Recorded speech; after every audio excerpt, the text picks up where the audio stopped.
Hello, YouTube. Welcome to another portfolio update. It's Joseph, your boy. Yeah, it's been a while. I missed my weekly updates. However, I'm here to just let you know what's going on with my Freetrade ISA investment ISA portfolio. I think that my last update was on the 22nd of January. So we're just gonna go through his activities from the 22nd of Jan, basically what's happened. So I've received some dividends from Cisco, which is £1 £81. I topped up my account with a bit of money. Bought some more emerging market ETF. Bought Page Group. Bought BP. Um, Bought some Disney. So I think this was around the time the coronavirus thing started, and the market just started to deep, but not by that much. Bought some HSBC, bought some Fresnilo. I always struggle with that word. Bought some B&M retail value, which is that's a new addition, I believe. That's a retail store in the UK. They've also got like branches in different in Europe as well. I think they got some in Germany and other places. Um, got some dividends from Trader. I sold BAT. Um, Mainly because of the regulators basically. They seem to be you know have it. They seem to be against the tobacco industry at the moment. So I just basically sold it while the going is good. These regulators can be quite tough sometimes, and you know sometimes if depending on the kind of restrictions they put on the actual product, it could be quite hard to meet the requirements sometimes, which and it's quite cost effective. It's not cost effective as well. So yeah, I decided just to sell it at the moment. I bought some 3M. 3M has been going down. I like the stock basically. It's a good company. Cash flow seems to be pretty good. I know they're having some problems here and there, but cash flow is pretty good. And I believe it's just going to recover basically. This is a long term hold. I'm going to be buying over more and more as time goes on. Bought some more B&M. Bought some Diageo. Bought some Carnival. I'm going to be buying more of that as well. Bought some Disney. I think Disney went a bit lower, so I bought a bit more. First, bought some Fresnilo. I told you I was gonna. This like a hedge basically, and it's one of the gold stocks or gold mining companies or precious metals mining companies that still that hasn't really gone up since this whole coronavirus thing's kicked off. Uh, bought some more HSBC, bought some 3M, bought more Diageo, bought some Pfizer recently, and as of February, I bought some more B&M and HSBC basically just to complete, just to empty up my accounts because right now I've only got like £5 left. So if I come across some spare change, then I'll add it onto this. If not, then I'll just have to wait till March to add some more into my investment ISA. Obviously, this is rough top of my account, and literally after I topped up my account, the big well the correction basically started essentially due to I guess Brexit factors and the coronavirus mainly, and yeah, I'll just run through my portfolio. So Pfizer, as of today, I'm 3.91% down. Gonna be buying more of that. Disney, I think that there was Disney. They've got like a resort or theme park or something like that in China, and basically since the coronavirus kicked in, um, that's been shut down. So they might take a hit in revenue and all that kind of stuff, but it's not gonna last forever. I mean, we're way too advanced of a species to you know to just kind of for like half the population to like you know die off from corona. I'm sure we're gonna find some vaccine or some cure or some form of treating it. Basically, um, I mean, we did that for Ebola, so coronavirus should be. I get it, it's a new strain and everything like that, but these things they have a way of sorting themselves out. You know, when we come together, we can basically achieve a lot, basically as a species, um, or as a human race, I guess. Avi, that dropped to about 9%. Obviously, I don't have any more money in my account, so I couldn't buy more. If not, I would have at 9%. Quite knew, the market's gonna go back up again at some point. BP as well dropped to about 10% actually, and came back to um came I think I gained about 4% today.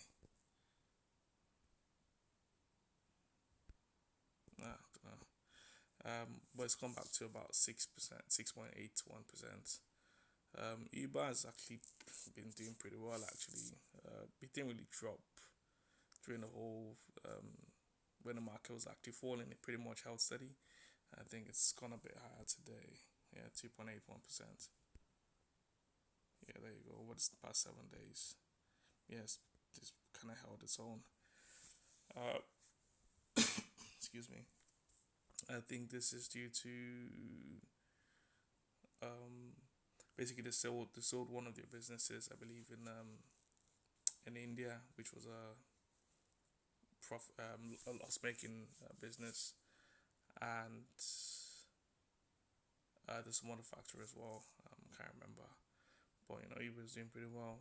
Cisco, you know, is doing pretty well as well.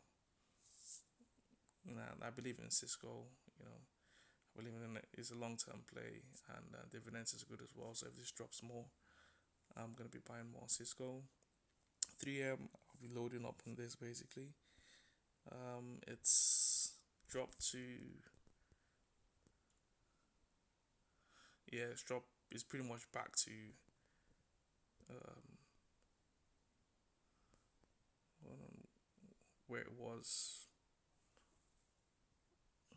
around October, September last year, and people were that was a good buying point basically. So to me, this is a good buying point, and I'm gonna be buying more 3M.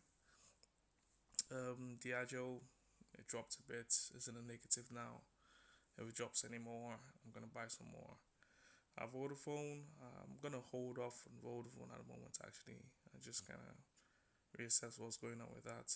HSBC, obviously, um, the stuff that's going on in China is gonna affect HSBC, um, and I'm just gonna capitalize on that basically.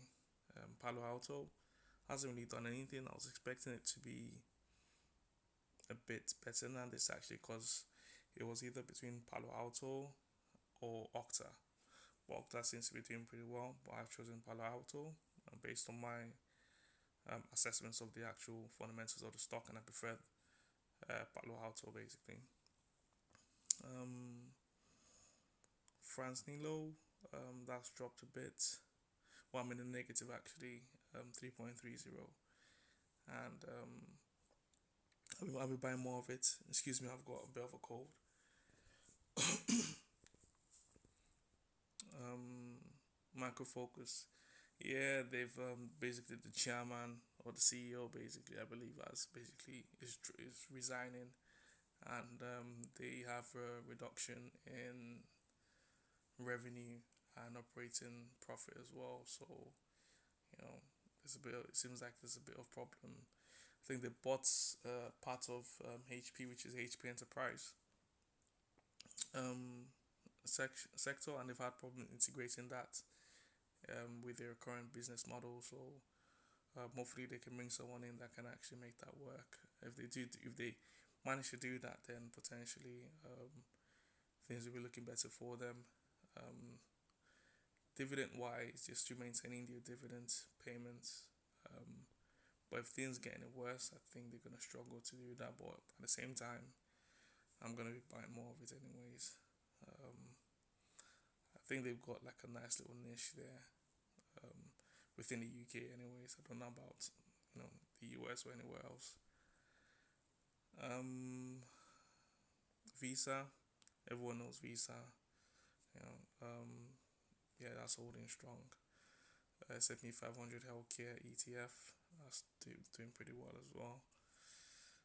Intel, yeah, Intel's been kicking off basically. I think it went up 10% in a day or something like that, a couple of percent, anyways. I think they reported some figures recently and people liked it and that went up quite high. Page Group, um, that's I think I've been buying quite a bit of Page Group actually, like £25 every time, 28, £30, and yeah, we just keep on loading up on it. Um, yeah, it looks like it's gone up recently. Has it? Yeah, it's gone up about 4% recently, so that's looking good.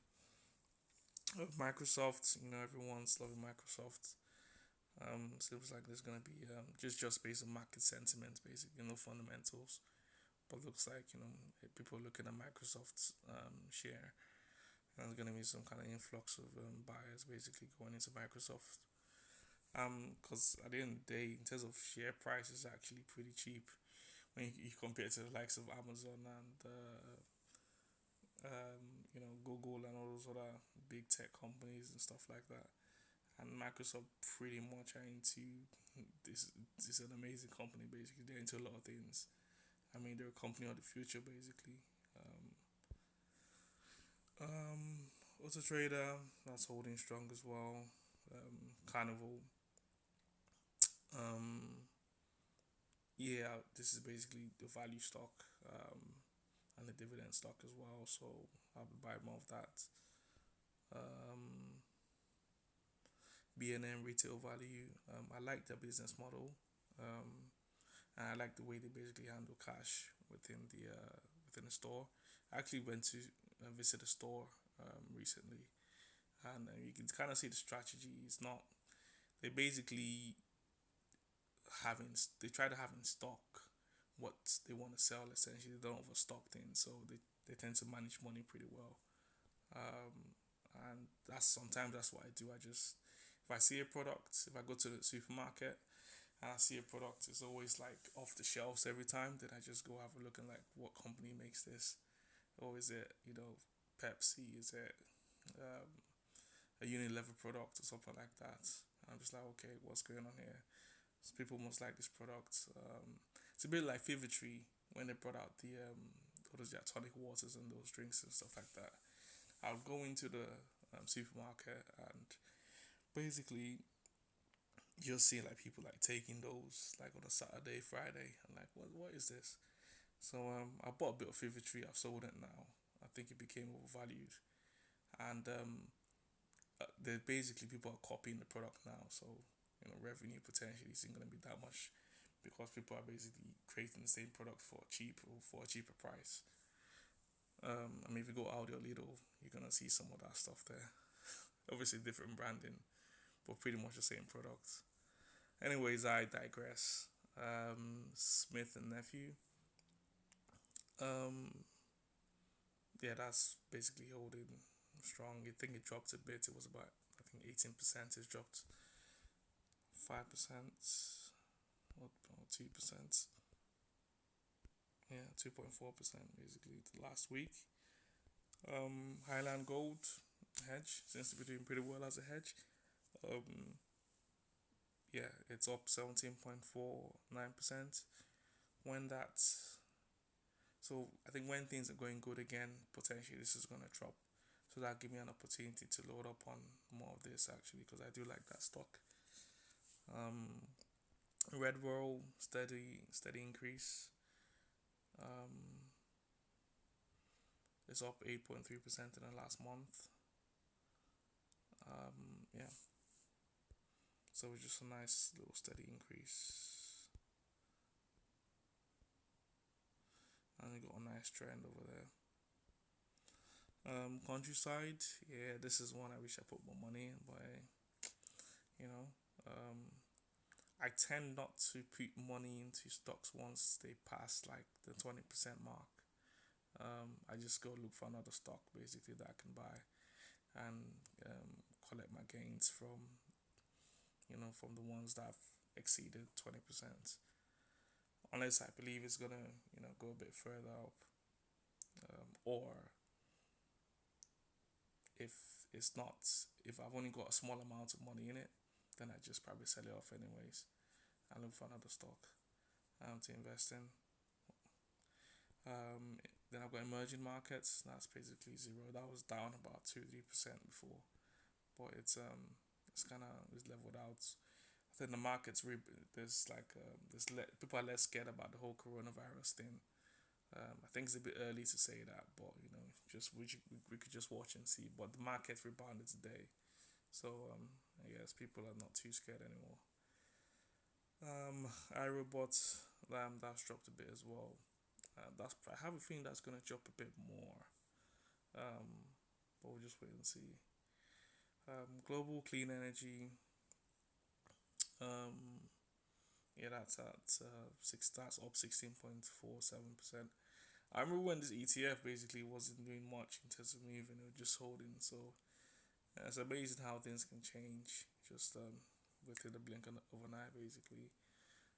S&P 500, yeah, up 8.77%.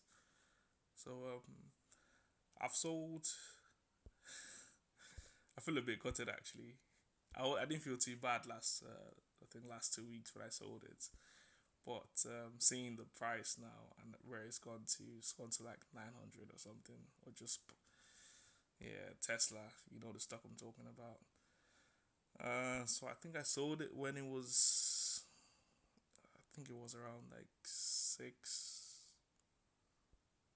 I think it was around six something when I sold it.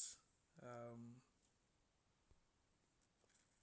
yeah, it was around six something when I sold it, and now it's around 900. I mean, I made a bit of profit basically. I think I made close to £300 profits from selling that one share. But anyways, I don't regret it. I was happy at the point which I sold it. Um, I'm one of those people that believe it's pretty much it's not really trading on fundamentals anymore. It's I think it's really overpriced for the moment, but a lot of the future type, like that autonomous driving, the electric car market, the solar panels and all that stuff. It's kind of priced in at the moment. Um, I don't believe. We'll see how it goes, anyways. But I definitely wouldn't be. I wouldn't touch it at this price. That's for sure. Um, there are other things I can look at that might not give me the same returns, but at least I'll be able to sleep well at night, knowing that my it wouldn't potentially. There's no way it's gonna drop if there's a problem with Tesla at any point in time. Yeah. So yeah, that's it for me. Thanks for watching. Please subscribe. Like or dislike the video. It's up to you. That kind of motivates me to see what I'm doing wrong and to improve myself. So yeah, thanks for watching, guys. Peace.